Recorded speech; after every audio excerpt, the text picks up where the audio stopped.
Hello friends, कसे आहात? आज आपण क्लास 7 सब्जेक्ट इंग्लिश यामधील 3.3 न्यूज ॲनालिसिस या लेसन्सचे क्वेश्चन आन्सर्स बघूया. या न्यूज ॲनालिसिसमध्ये आपल्याला 4 न्यूज दिलेले आहेत. तर या पार्टमध्ये आपण ए आणि बी ही न्यूज ॲनालिसिस आणि त्याचे क्वेश्चन आन्सर्स सॉल्व करूया आणि नेक्स्ट पार्टमध्ये राहिलेले दुसरे करणार आहोत. तर पहिले ए नंबरची न्यूज आहे, close shoes not allowed in the examination hall. आता ही हेडलाईन झाली आणि ही न्यूज कुठली आहे? बेंगलुरू इथली. Shivam institute of innovative technology Bengaluru has recently issued a list of do's and don'ts for candidates taking the entrance test to the prestigious institute this year. आता बेंगलुरूमधलं institute आहे Shivam institute technology Bengaluru.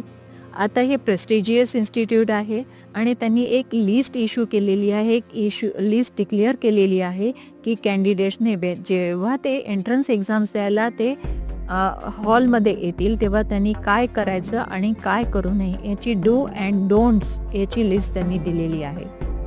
The candidates will not be allowed to enter the examination hall bearing close shoes, boots, even socks.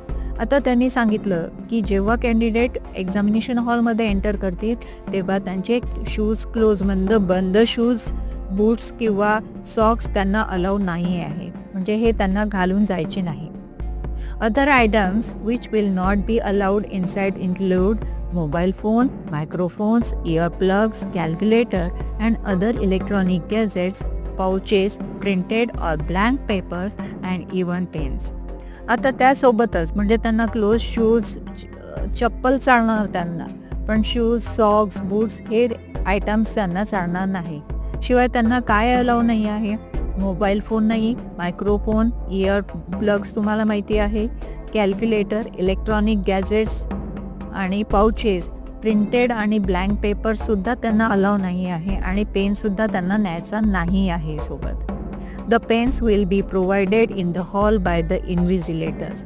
आणि जेव्हा हॉलमध्ये ते enter करतील तर त्या invigilators through त्यांना पेन प्रोव्हाइड केले जाणार आहे. ही झाली आपली न्यूज. आता त्याच्यावरचे क्वेश्चन आन्सर्स आपण सॉल्व करूया. आता आपला फर्स्ट क्वेश्चन आहे, what is the meaning of issued candidate and invigilator. तर इथे आपल्याला मिनिंग सांगायचे आहेत. इश्यूडचं मिनिंग होतो मेड समथिंग नोन फॉर्मली, म्हणजे आपल्याला सांगितलं जातं, इश्यूड केलं जाते, माहिती दिली जाते. Then candidates here the students taking an examination, जे एक्झामिनेशन देणार आहेत त्यांना कॅन्डिडेट्स म्हटलं जाते. आणि इन्व्हिजिलेटर्स म्हणजेच the person who are appointed to supervise the student who are taking an examination. म्हणजेच एक्झामिनेशन हॉलमध्ये जे मुलं एक्झाम देणार आहेत त्यांना सुपरवाइज करायचं, त्यांचं निरीक्षण करण्याचं काम, ऑब्झर्वेशन करण्याचं काम कोण करणार आहे? इन्व्हिजिलेटर. आता सेकंड क्वेश्चन आहे, who is conducting the test, म्हणजे परीक्षा कोणी आयोजित केलेली आहे? तर Shivam institute of innovative technology Bengaluru is conducting the test. कोणी घेतलेली आहे? शिवम इन्स्टिट्यूट आहे बेंगलुरूची, त्यांनी ही कंडक्ट केलेली आहे. थर्ड क्वेश्चन आहे, discuss the following in groups of 4 or 5. आपल्याला 4 ते 5 मुलांच्या ग्रुपमध्ये डिस्कशन करायचं आहे. कोणकोणत्या गोष्टी? पहिला आहे, Y is close footwear, shoes, socks not allowed in the examination hall. म्हणजे एक्झामिनेशन हॉलमध्ये आपले फुटवेअर म्हणजे आपले पायात घालणारे पादत्राणे म्हणजे शूज, सॉक्स का अलाउ नाही आहे तिथे? तर आपला ॲन्सर असं होऊ शकते, for preventing copy hiding notes and other material for using the answer sheets. म्हणजेच एक्झामच्या वेळेला जे आपण कॉपी वगैरे लपवून आणू शकतो त्याच्यासाठी क्लोज शूज त्यांनी अलाउ केलेले नाही आहे. देन बी नंबरचा आपला क्वेश्चन आहे, why has the institute not allowed the electronic gadget in the hall. Electronic gadget का अलाउ नाही आहे हॉलमध्ये? तर आन्सर असं असू शकते, some candidates take disadvantage of keeping electronic gadgets, communicate other outside and feed answers in the great fog opening. म्हणजेच बाहेर असलेल्या जे मुलं असतात ते इलेक्ट्रॉनिक गॅजेट्सचा यूज करून जे बाहेरून त्यांना आन्सर्स मिळू शकतात, त्यांना आन्सर्स प्रोव्हाइड होऊ शकतात आणि त्यामुळे कॉपी होण्याची शक्यता असते. देन सी नंबरचा क्वेश्चन आहे, what other measures can be taken to prevent a copy? म्हणजेच कॉपीला प्रतिबंध करण्यासाठी इतर कोणते उपाय करता येऊ शकतात? तर आपण काय करू शकतो? स्ट्रिक्ट सुपरविजन करू शकतो. ते कसं काय? CCTV cameras in each class and hall, searching close, compass boxes etcetera. म्हणजे CCTV कॅमेराचा यूज करू शकतो. देन मुलांची कपडे, कंपॉस, इतर बॉक्सेस, बॅग्स हे आपण सर्च करू शकतो. Then strength action to be taken against the candidate found copying to the extend to the complete ban. आता जे मुलं कॉपी करताना दिसतील त्यांच्यावर कम्प्लीट बॅन केलं जावं, त्यांच्यावर स्ट्रेट ॲक्शन घेण्यात यावी. अशा प्रकारे आपण प्रतिबंध करू शकतो. देन 4th नंबरचा क्वेश्चन आहे, why is the news publish in newspaper? ही न्यूजपेपरमध्ये का पब्लिश झाली असावी? आन्सर आहे, the news is publish in the newspaper as a warning to all concern, also to spread awareness among parents, students and the school management and to prevent copy cases. का दिली गेली असावी? कारण की न्यूजपेपरमध्ये मुलांना त्याची माहिती मिळावी. कोणाला? पॅरेंट्सना, स्टुडंट्सना आणि स्कूल मॅनेजमेंटला या गोष्टीची माहिती असावी. आणि यामुळे काय होणार? कॉपीला प्रतिबंध मिळणार आहे. कॉपी करण्यासाठी आपण उपाय सुचवू शकतो. अशा प्रकारे आपली फर्स्ट ॲनालिसिस इथे कंप्लीट झालेली आहे. बी नंबरचा न्यूज आहे, Ritika takes a break from acting.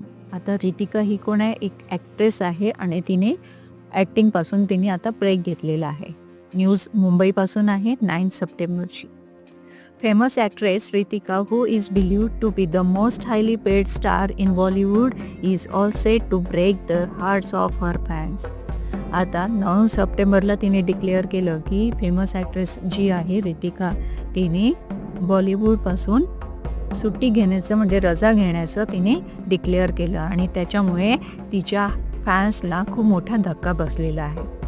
In an informal chat with journalist, she relevantly that she will not sign any more films after completing the big budget movie and next month. आता तिने जे reporters आहेत, journalist आहेत, त्यांच्याशी formal conversation करताना declare केलं की तिची आताची जी बिग बजेटची मूवी आहे कोणती अँड ही कंप्लीट झाल्यानंतर ती कोणत्याही प्रकारे दुसरी मूवी ॲक्सेप्ट करणार नाही, ती साईन करणार नाही.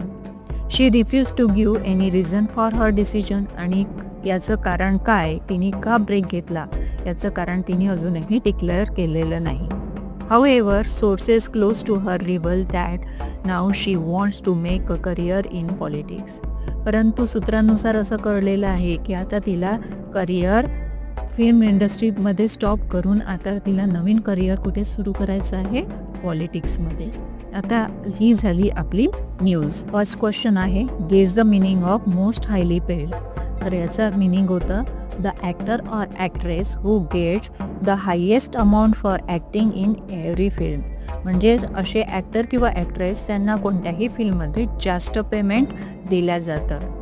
देन रिव्हील्ड म्हणजे made something known to somebody, म्हणजे ज्यांच्याबद्दल माहिती मिळाली आहे असं. साइन फिल्म्स म्हणजे to sign a legal agreement with the producer for acting in the film. म्हणजे प्रोड्युसरसोबत फिल्म साईन करण्यासाठी जी एक अग्रीमेंट आहे त्याला साईन फिल्म म्हटलं जातं. देन सेकंड क्वेश्चन आहे, what words are use for following in the news item. आता न्यूज आयटममध्ये कुठले शब्द वापरले जातात? फिल्म इंडस्ट्रीसाठी काय वापरतो आपण? Bollywood. Then something on which a lot of money is spend, म्हणजे ज्याच्यावर खूप सारे पैसे खर्च केले जातात त्याला बिग बजेट मूवी असं म्हटलं जातं. Then question number 3, guess why ant is a big budget movie. तुम्हाला असं का वाटतं की अँट ही मूवी का मोठ्या खर्चाची मूवी आहे? याचा आन्सर असू शकतं, cast of the movie must be very famous. म्हणजे या मूवीचे ॲक्ट्रेस खूप फेमस आहे. Their fees must be very high. आणि त्यांची फीज पण खूप मोठी फार जास्त आहे, एक्सपेन्सिव्ह आहे. Then expenses on technology from foreign countries and attractive fabulous location must have cost the producer heavily. Then फॉरेनमध्ये त्याची म्हणजे त्याची शूटिंग झाली असेल. देन हाय टेक्नॉलॉजीचे इन्स्ट्रुमेंट यूज केले गेलेले आहेत. लोकेशन त्यांचे खूप महत्त्वाचे आणि खूप खर्चिक आहेत. यामुळे ही फिल्म खर्चिक झाली असावी असं वाटतं.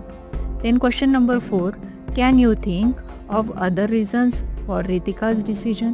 म्हणजे रितिकाच्या या निर्णयामागे की तिने फिल्म इंडस्ट्री सोडली याच्या निर्णयामागे कोणती कारणं असावीत असं तुम्हाला वाटतं? She must be tried to acting for a long time. असं येऊ शकतं की तिने ॲक्टिंग खूप वर्षापासून तिने चालू ठेवली असावी. She might be choosing some different career or business. असं येऊ शकतं की तिने दुसरा बिझनेस किंवा करिअर तिने चूज केला असेल. किंवा she must have thought of retiring when she was at the top. आणि किंवा असंही असू शकतं की तिने विचार केला असावा की आता मी टॉप लेवलची ॲक्ट्रेस आहे, तर आता मला फिल्म इंडस्ट्रीपासून रिटायरमेंट घ्यायला हवी. शी माइट बी गेटिंग मॅरिड. किंवा ती लग्नही करत असावी. अशी वेगवेगळी कारणे असू शकतात. देन 5th नंबरचा क्वेश्चन आहे, what will be Ritika's reaction to this news? या न्यूजबद्दल रितिकाची रिॲक्शन काय होती? देन आन्सर आहे त्याचं, Ritika will refuse to give any reasons for her decision or she will not make any comment. या गोष्टीवर तिने कोणत्याही प्रकारचे कमेंट द्यायचं तिने ठरवलं आहे. कोणतीही कमेंट द्यायची नाही असं ठरवलेलं आहे. आणि तिने असं दुसरं कोणतंही रिझन तिने डिक्लेअर केलेलं नाही. She might call a press conference to clear the things. असं येऊ शकतं की आपल्या गोष्टी क्लिअर करण्यासाठी ती प्रेस कॉन्फरन्ससुद्धा बोलवू शकते. इथे आपली 2 नंबरची न्यूज ॲनालिसिस कंप्लीट झालेली आहे. आता C अँड D नंबरची न्यूज ॲनालिसिस आपण ही पार्ट 2 मध्ये बघूया. थँक्यू.